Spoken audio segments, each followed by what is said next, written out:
On the porch of her new tiny one-room house, Tin Tin Win can finally start to relax. Life for her and her children and grandchildren has been a struggle in Myanmar's commercial capital, Yangon. There's no state help in the country, so when times are tough, people are reliant on the charity of others. Our experience was that because the rent went up several times, we couldn't afford to stay in our house. That's why we had to move here. Here being a housing cooperative run by a local Buddhist monastery. Since they opened their doors to the homeless 14 months ago, over 2,400 families have arrived, each of whom has been given 15 square feet of land on which they can build their own homes.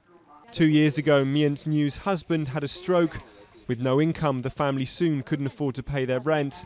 They've been here since October, but unable to afford building materials, have been staying in a communal dorm.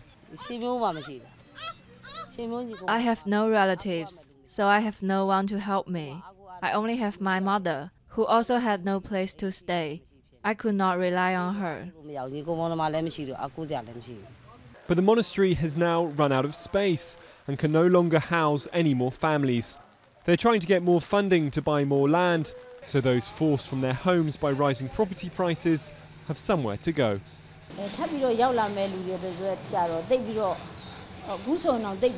We have no more 15-foot plots to give away now. We have really nothing left that we can do here. But for people with major difficulties, the abbot will think of a way to help them. In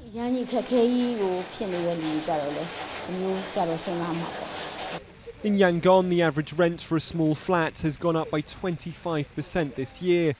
Over the past 2 years, it has doubled and in some places tripled.